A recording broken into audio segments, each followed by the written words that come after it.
Everyone, welcome back to my YouTube channel. दोस्तों, कैसे हैं आप सब? उम्मीद करती हूँ बहुत बढ़िया होंगे, मजे में होंगे। मैं भी बिल्कुल बढ़िया हूँ। तो आरआरबी टीजीटी पीजीटी का जो प्रोफेशनल एबिलिटी वाला सेक्शन है, जो कि 50 नंबर की प्रोफेशनल एबिलिटी आप लोगों से पूछी जाएगी, उससे रिलेटेड ये सीरीज मैंने आप लोगों के लिए स्टार्ट की है। 1000 एमसीक्यूज रहेंगे इस कंप्लीट सीरीज में, ठीक है।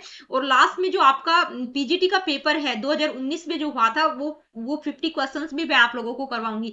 अगर किसी के पास टीजीटी वाला भी हो, प्रोफेशनल एबिलिटी वाला सेक्शन, मतलब टीजीटी वाला पेपर भी हो, तो वो मेरे को ईमेल कर दीजिएगा, ठीक है, ताकि मैं वो भी आप लोगों को करवा सकूं। उससे आप लोगों को और पैटर्न क्लियरली पता चल जाएगा। तो अगर किसी के पास है प्रीवियस पेपर 2019 का या कोई और है पुराना, तो वो मेरे को सेंड कर दीजिएगा। तो ये 1000 एमसीक्यू सीरीज बहुत ज्यादा इंपॉर्टेंट है। आप लोगों की प्रैक्टिस साथ साथ होती हुई चलेगी। आप लोगों की एग्जाम की डेट बिल्कुल नियर बाय है, ठीक है। सिर्फ 20 दिन आप लोगों के बचे हुए हैं। तो बेहतर प्रैक्टिस के लिए मैंने आप लोगों के लिए सीरीज स्टार्ट कर दी है। टॉपिक्स ऑलरेडी मैं करवा चुकी हूँ, टॉपिक को जरूर देख लीजिएगा, ठीक है। तो जब मैंने टॉपिक करवाया था, तो आपको जो प्लेलिस्ट है उसमें एजुकेशन और कल्चर नाम से मिल जाएगा, ठीक है।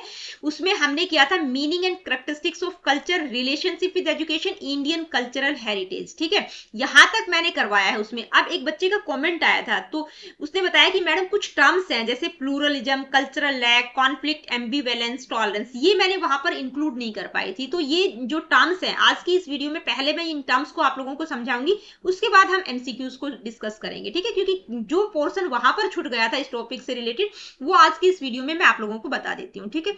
तो चलिए स्टार्ट कर लेते हैं। सबसे पहले ये जो बेसिक टर्म्स मैंने आप लोगों को बताई है, तो कल्चरल प्लूरलिज्म, इसका मतलब क्या है, ठीक है। प्लूरलिज्म का मतलब बहुवाद की हम बात कर रहे हैं। प्लूरलिज्म का मतलब है means a society where many different groups of people, cultures, religions और ideas are accepted and coexist peacefully. यानी कि एक ऐसा समाज जहां कई तरह के लोग, संस्कृतियां, धर्म, विचार एक साथ रहते हैं, शांतिपूर्ण रहते हैं, ठीक है, उसको हम क्या कहेंगे? Cultural pluralism. मतलब बहुत सारे कल्चर, रिलीजियंस के लोग एक साथ मिलजुल कर रह रहे हैं। एग्जाम्पल की अगर हम बात करें, तो जैसे इंडिया में हिंदू धर्म के लोग भी हैं, मुस्लिम भी हैं, क्रिश्चियन भी हैं, सिख ईसाई धर्म के लोग भी हैं, और दूसरे कम्युनिटीज के लोग भी इकट्ठे रहते हैं, अपने फेस्टिवल्स एक दूसरे के साथ सेलिब्रेट करते हैं, एक दूसरे के बिलीफ सिस्टम की रिस्पेक्ट करते हैं। तो ये क्या है? ये कल्चरल प्लूरलिज्म है, ठीक है। मतलब सांस्कृतिक बहुवाद, जिसको हम हिंदी में कहेंगे कि भाई एक साथ बहुत सारे अलग अलग कल्चर के लोग मिलजुल कर रहते हैं, ठीक है। नेक्स्ट क्या है? Cultural lag. कल्चरल लैग का मतलब क्या है, ठीक है, इसको हिंदी में क्या कहेंगे? सांस्कृतिक अंतराल। मतलब लैग का मतलब गैप आ रहा है। कहां पर गैप आ रहा है? Cultural lag means the delay और gap that occurs when material culture like technology inventions changes faster than known material cultures like values, belief, law and customs। देखिए, इसको मैं समझा देती हूँ कि भाई जब कल्चर की हम बात करते हैं, एक मटेरियल कल्चर, उसमें क्या आ जाएगा? टेक्नोलॉजी इन्वेंशंस आ जाएंगे मटेरियल कल्चर में, ठीक है। दूसरा होते हैं नॉन मटेरियल कल्चर, जिसमें हमारे values, belief, laws, custom, traditions, ये सारी चीजें आ जाएंगी। तो गैप कहां पर आता है कि भाई जो मटेरियल कल्चर है, जैसे टेक्नोलॉजी हो गया, जितने भी इन्वेंशन हो रहे हैं, वो बहुत रैपिडली होते हैं, उनमें बहुत जल्दी चेंजेस दिखाई देते हैं। लेकिन जो नॉन मटेरियल कल्चर है, जैसे हमारे वैल्यू सिस्टम है, बिलीफ है, हमारे कस्टम, लॉज जो भी है, उनमें धीरे धीरे चेंजेस होते हैं। तो क्या है कि जैसे एग्जांपल के through, when new technology like test tube babies और artificial intelligence is introduce, society takes time to adjust its traditions, moral and laws to match the change. मतलब जिस तरह से जो मटेरियल कल्चर है, उसमें जो भी चेंजेस आते हैं, जैसे आर्टिफिशियल इंटेलिजेंस, मतलब टेक्नोलॉजी बहुत जल्दी उसमें एडवांसमेंट होता है। लेकिन जो सोसाइटी होती है, वो टाइम लेती है उन ट्रेडिशन, मतलब जो हमारे ट्रेडिशंस, मोरल लॉज हैं, उन चेंजेस को अडेप्ट करने में, ठीक है, उनको हम उनके साथ अनुकूलन बैठाने में थोड़ा सा टाइम लगता है सोसाइटी को। तो वहां पर कल्चरल लैग आ जाता है, कल्चरल गैप भी हम इसको कह सकते हैं, ठीक है। तो कल्चरल लैग का मतलब है mismatch between technological progress and social adaptation. यानी कि जो टेक्नोलॉजिकल एडवांसमेंट है और समाज में, सोसाइटी में उन चीजों को अडॉप्ट करने में, अडेप्ट करने में, अनुकूलन करने में थोड़ा सा टाइम लगता है। तो उसको वहां पर मिसमैच हो जाता है, तो उसको कल्चरल लैग कहा गया है। आई होप कि पॉइंट आप लोगों को क्लियर हो गया होगा। नेक्स्ट टर्म क्या है? Cultural conflict. तो जैसा जैसा नाम है, कॉन्फ्लिक्ट मतलब द्वंद हो रहा है, ठीक है, आपस में कोई संघर्ष हो रहा है, लड़ाई झगड़े की हम बात कर रहे हैं, ठीक है। कॉन्फ्लिक्ट का मतलब स्ट्रगल, डिसएग्रीमेंट और फाइट बिटवीन पीपल और groups due to different opinions, interest और नीड्स, यानी कि भाई आपका थॉट प्रोसेस, आपके ओपिनियन, आपके इंटरेस्ट बिल्कुल डिफरेंट है, जिसके कारण दो लोगों में कॉन्फ्लिक्ट पैदा हो गया, ठीक है, मतलब आपस में उनके जो विचार है वो मिल नहीं रहे, ठीक है, तो उसको कहा गया है कॉन्फ्लिक्ट। जैसे दो नेबर्स हैं, दो पड़ोसी हैं, तो वो फाइट कर रहे हैं पार्किंग स्पेस के लिए, तो उसको हम क्या कहेंगे, कॉन्फ्लिक्ट हो गया दोनों के बीच में कि भाई ये पार्किंग स्पेस मेरा है, वो दूसरा कह रहा है ये मेरा है, ठीक है, तो वहां पर दोनों में आपस में झगड़ा हो गया, तो उसको हम कहेंगे कल्चरल कॉन्फ्लिक्ट। नेक्स्ट टर्म है एम्बीवेलेंस। देखिए एम्बीवेलेंस का मतलब क्या है कि when a person feels two opposite feelings about the same thing at the same time, मतलब एक ही समय में एक चीज के बारे में आपके दिमाग में उस चीज के बारे में दो अपोजिट ख्याल आ गए हैं, दो अपोजिट फीलिंग्स हैं कि भाई आप श्योर नहीं है, कि they are unsure about what to think और डू, मतलब मुझे क्या करना चाहिए, आप कंफ्यूजन की स्थिति में हैं, ठीक है।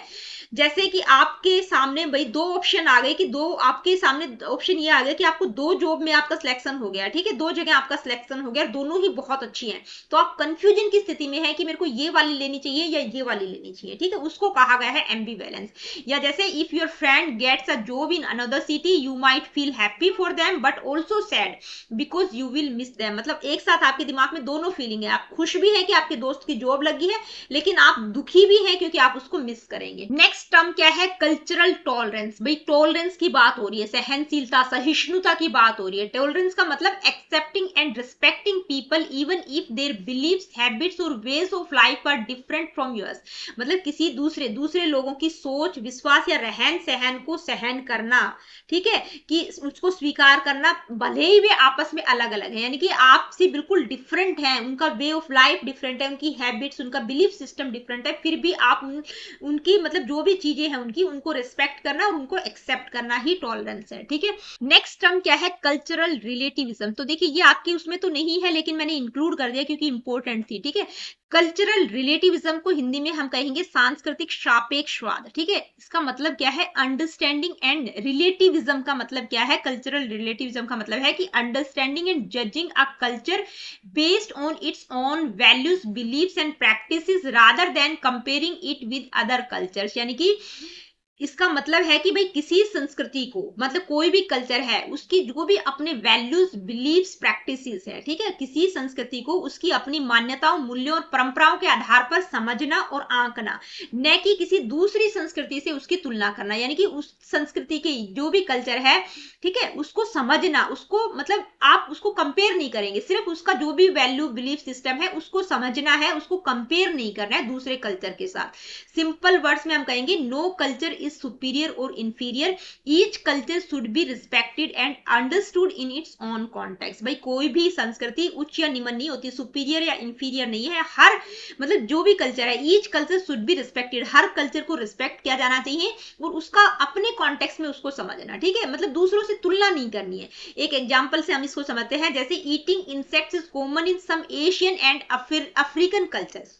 भाई जो भी एशियन और अफ्रीकन कल्चर है वहां पर इंसेक्ट्स को खाते हैं ना, लेकिन वेस्टर्न कल्चर्स में ये बहुत अनयूजुअल है, ठीक है, मतलब बिल्कुल पश्चिमी देशों में असामान्य माना जाता है। थ्रू कल्चरल रिलेटिविज्म, तो जब हम सांस्कृतिक सापेक्षवाद की बात करते हैं तो हम ये नहीं कहेंगे कि भाई ये रॉन्ग है या स्ट्रेंज है, हम क्या करेंगे, अंडरस्टैंड करने की कोशिश करेंगे कि भाई वहां उस कल्चर में ये क्यों मीनिंगफुल है, ठीक है, उसको रिलेट करने की कोशिश करेंगे, उसको सही या गलत हम नहीं कहेंगे कि वो गलत है या स्ट्रेंज है या असामान्य है, वो नहीं कहेंगे। कल्चरल रिलेटिविज्म का मतलब उस चीज को वहां पर उस कल्चरल कॉन्टेक्स्ट में समझने की कोशिश करेंगे, रिलेट करने की कोशिश करेंगे, दूसरे कल्चर से उसको कंपेयर नहीं करेंगे। तो ये कुछ टर्म्स जो छूट गई थी वहां पर, ये मैंने आप लोगों को करवा दी है। Now let me see what is the first question, ठीक है। The word culture is derived from which language and original meaning, culture जो शब्द है वो कौन सी भाषा से डेराइव हुआ है और उसका ओरिजिनल मीनिंग क्या है, तो कौन सी भाषा का शब्द है, लैटिन भाषा का शब्द है और इसका मतलब क्या है, टू कल्टीवेट, रिफाइन करना, ठीक है। नेक्स्ट क्वेश्चन है हु डिफाइंड कल्चर एज, यानी कि कल्चर को डिफाइन किया, ये एक प्रॉपर डेफिनेशन है, क्या है, the complex whole which includes knowledge, belief, art, morals, law, custom and other capacities and habits acquired by man as a member of society. यानी कि किसने संस्कृति को इस प्रकार परिभाषित किया है कि भाई संस्कृति एक समग्र कल्पना है जिसमें क्या क्या है, knowledge, belief, art, moral, laws, custom, सभी दूसरी तरह की कैपेसिटीज और हैबिट्स जो आदमी एक्वायर करता है वो सारी चीजें उसमें शामिल हैं। ठीक है, मतलब कल्चर एक कॉम्प्लेक्स टर्म है। ठीक है, एक समग्र संकल्पना है, कॉम्प्लेक्स होल है। ठीक है, मतलब बहुत सारी चीजें उसमें इंक्लूड है, ये सारी चीजें।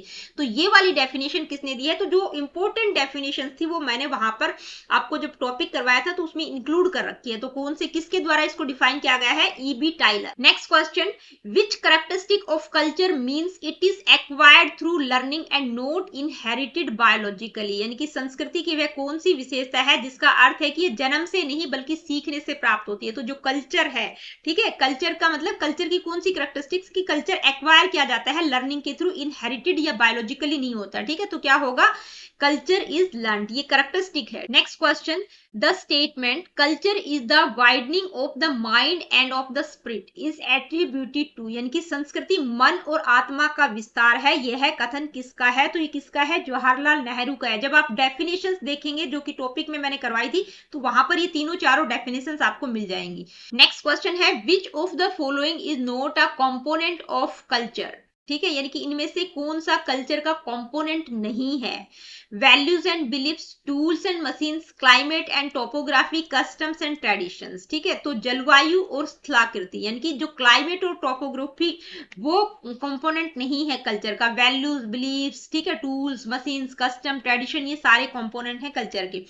नेक्स्ट क्या है, मटेरियल कल्चर इंक्लूड्स। यानी कि दो तरह से मैंने बताया था ना कि एक होता है मटेरियल कल्चर और दूसरा टाइप, बहुत सारे टाइप्स मैंने आप लोगों को करवाए हुए हैं उसमें, मटेरियल, नॉन मटेरियल और भी बहुत सारे टाइप्स हैं जो कि मैंने आप लोगों को वीडियो में करवा रखे हैं। तो जो मटेरियल कल्चर है उसमें क्या इंक्लूड होगा, art, morals, loss, language, beliefs, buildings, machines, tools, value, attitudes. तो क्या होगा भौतिक संस्कृति में, बिल्डिंग, मशीन्स एंड टूल्स। बाकी ये वैल्यूज, एटीट्यूड, ठीक है, ये सारे लैंग्वेज, बिलीफ, ये किस में आएंगे, नॉन मटेरियल कल्चर में आ जाएंगे। नेक्स्ट क्वेश्चन है, कल्चर इज ट्रांसमिसिव। यानी कि कल्चर को ट्रांसमिट किया जा सकता है, इसका मतलब क्या है, it can be borrowed without change, it is passed on from one generation to another, it does not change with time, it is always miserable. तो ये क्या है, ट्रांसमिट का मतलब एक जनरेशन से दूसरी जनरेशन को पास ऑन करना। ठीक है, नेक्स्ट क्या है, which is not a difference between culture and civilization. यानी कि इनमें से कौन सा कल्चर और सिविलाइजेशन के डिफरेंस को नहीं बताता है।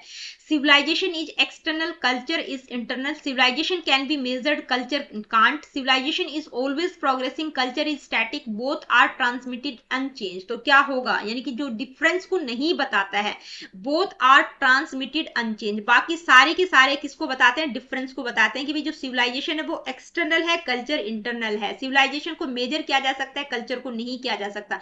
सिविलाइजेशन हमेशा प्रोग्रेस करती है, कल्चर स्टैटिक होता है। ठीक है, तो दोनों बोथ आर ट्रांसमिटेड यानी कि दोनों बिना बदलाव के स्थानांतरित होते हैं, ये गलत है। ठीक है, नेक्स्ट क्वेश्चन क्या होगा, which type of culture involve shared traditions of an entire country. यानी कि किस प्रकार की संस्कृति में पूरे देश की साझी परंपराएं आएंगी, local culture, national culture, individual culture या पर्टिकुलर कल्चर। तो सिंपल सा क्वेश्चन था, पता ही चल गया होगा भाई, सारे देश की बात कर रहे हैं तो नेशनल कल्चर की बात हो रही है। ठीक है, यूनिटी इन डाइवर्सिटी यानी कि विविधता में एकता किसकी विशेषता है, world culture, Indian cultural heritage, western culture या एफ्रो एशियन कल्चर। तो ये किसकी विशेषता है, इंडियन कल्चरल हेरिटेज, भारतीय सांस्कृतिक विरासत में हम ये बात करते हैं यूनिटी इन डाइवर्सिटी की।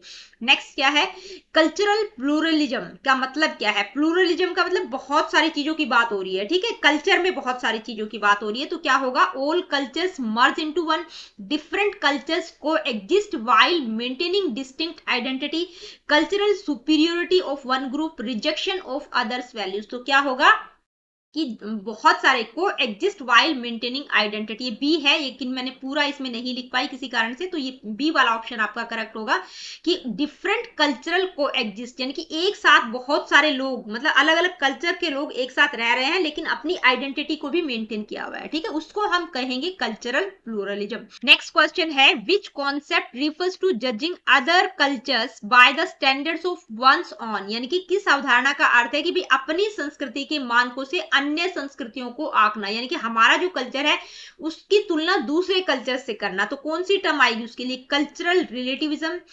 एंथोसेंट्रिज्म, कल्चरल टॉलरेंस, कल्चरल कॉन्फ्लिक्ट। तो कौन सा होगा? एंथोसेंट्रिज्म की बात कर रहे हैं हम, ठीक है। ये एंथोसेंट्रिज्म मैंने वहां पर नहीं किया करवाया था, तो इसका मतलब क्या है? एंथोसेंट्रिज्म का मतलब जहां पर हम अपने खुद के जो स्टैंडर्ड्स हैं कल्चर के, उसको दूसरों के आधार पर जज करते हैं, ठीक है। यानी कि अपनी संस्कृति के मानकों से अन्य संस्कृतियों को तुलना करना।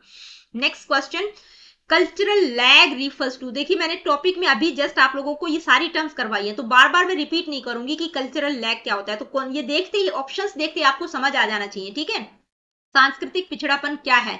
Material culture changing faster than non material culture, migration from rural to urban areas, loss of cultural traditions, all change happening at the same pace. तो कल्चरल लैग का मतलब क्या है? कि जो मटेरियल कल्चर है वो ज्यादा तेजी से चेंज होता है rather than non material culture, जो कि मैंने आपको समझा ही चुकी हूं अभी।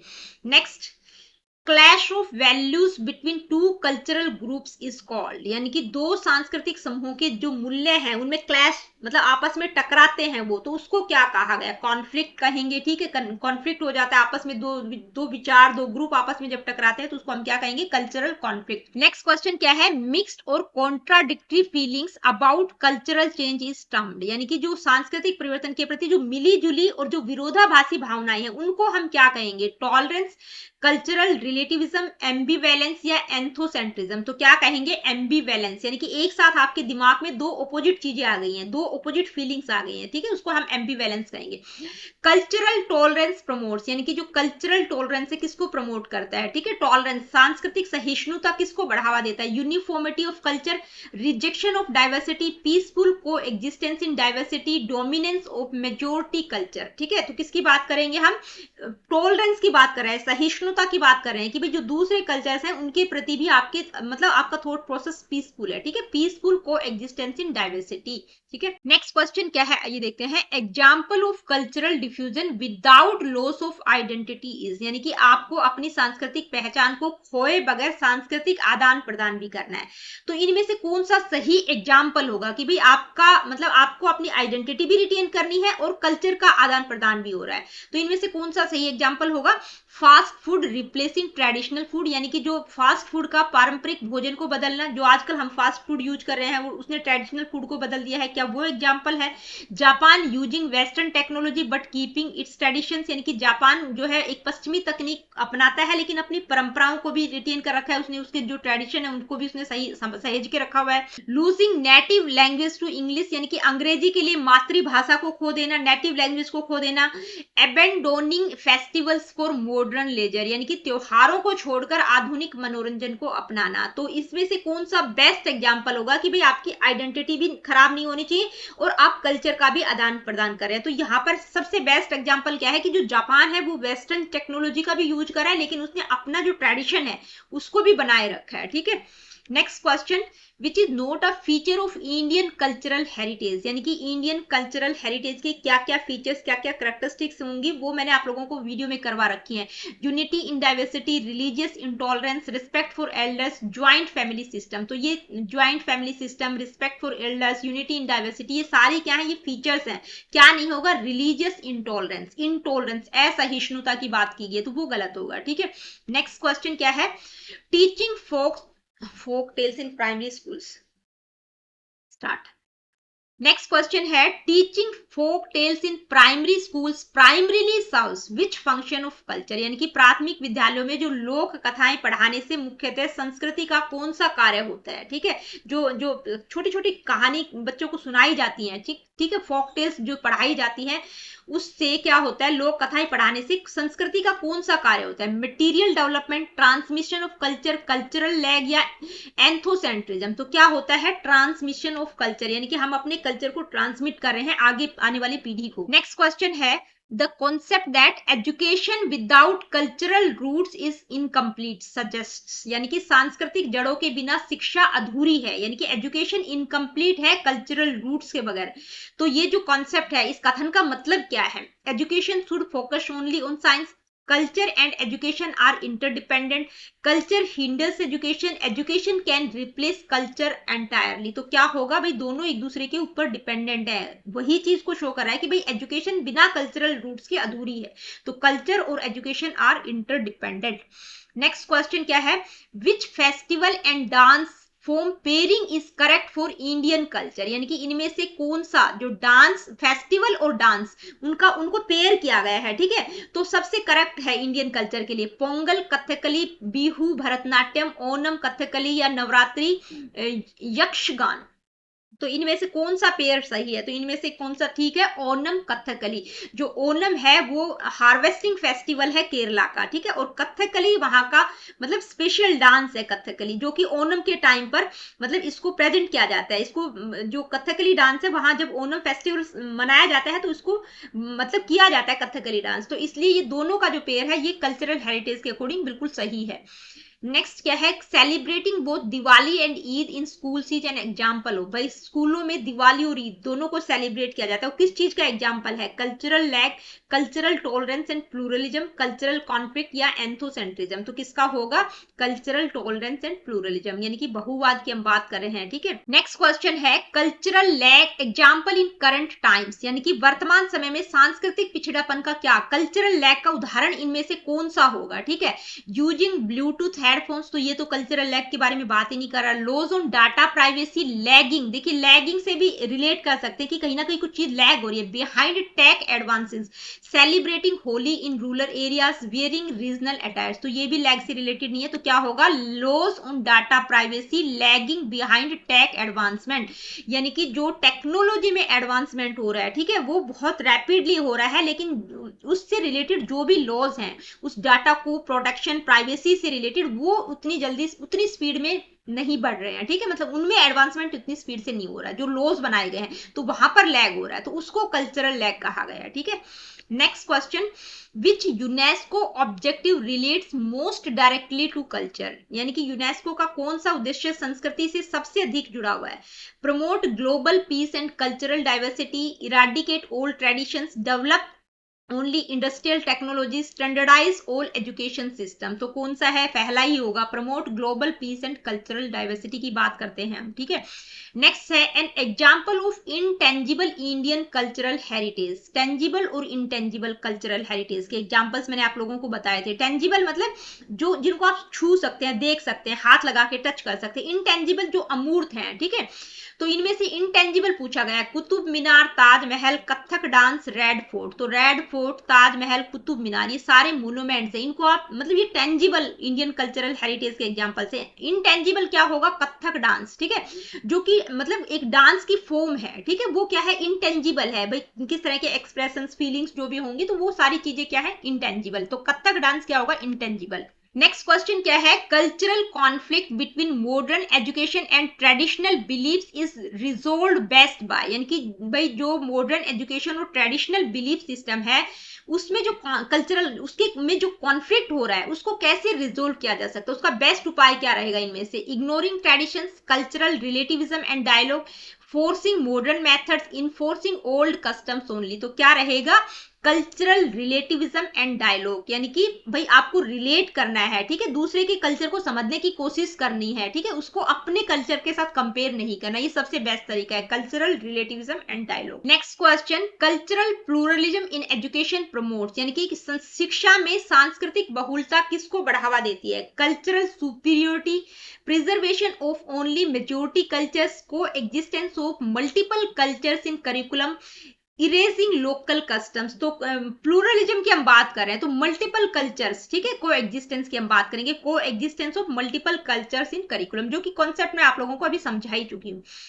Metro trains indicate civilization, respecting elders indicate culture, highlights which difference, किस चीज के डिफरेंस को बताया, भाई मेट्रो ट्रेन सभ्यता का, ठीक है, मेट्रो ट्रेन क्या है, किसको इंडिकेट करती है, सिविलाइजेशन को, लेकिन जब हम बड़ों की रिस्पेक्ट करते हैं तो वो कल्चर को इंडिकेट करता है। तो ये विच डिफरेंस मतलब ये क्या, ये किस अंतर को दर्शाता है, internal, external, miserable, non miserable, static, dynamic, borrowed या चेंज। तो किसको, इंटरनल और एक्सटर्नल, यानी कि जो मेट्रो ट्रेन्स इंडिकेट कर रही है सिविलाइजेशन को, वो एक्सटर्नल है, लेकिन हम इंटरनली मतलब जब हम दूसरों की रिस्पेक्ट करते हैं तो वो कल्चर क्या होता है, इंटरनल होता है, सिविलाइजेशन क्या होती है, एक्सटर्नल होती है। ठीक है, तो इंटरनल एक्सटर्नल की बात हो रही है। ठीक है, इंटरनल का मतलब यहाँ पे कल्चर से है, ठीक है, एक्सटर्नल का मतलब सिविलाइजेशन से है। Next question, fusion food and Indo western dresses represent which cultural characteristics, यानी कि फ्यूजन खाना और इंडो वेस्टर्न पोशाक किस सांस्कृतिक विशेषता का उदाहरण है।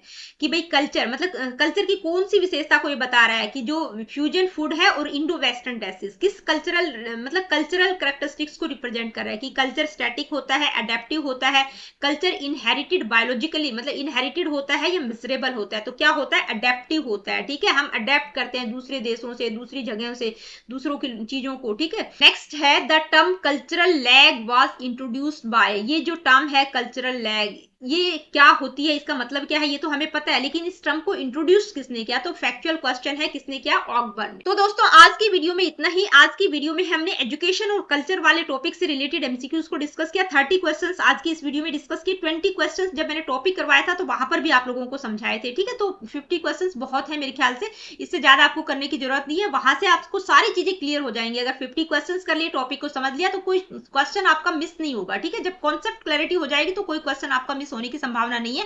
मिलती हूँ आप लोगों से अपनी अगली वीडियो में। अगली वीडियो में नेक्स्ट टॉपिक से रिलेटेड एमसीक्यूज को हम डिस्कस करेंगे। देखिए वीडियो सेशंस आप लोगों को अच्छे लगते हैं, आप लोगों के लिए हेल्पफुल है, तो प्लीज वीडियोस को लाइक शेयर और चैनल को सब्सक्राइब आप कर सकते हैं। और आजकल जो हाइप का ऑप्शन आता है तो वीडियो को हाइप जरूर कर दिया। और किसी प्रकार का क्वेश्चन क्वेरीज फीडबैक आपका है, do comment in the comment section, जो कि आप बहुत कम करते हो। तो जितने भी बच्चे 400 500 1000 जितने भी देख रहे हैं, प्लीज कमेंट करके जरूर बताया करो।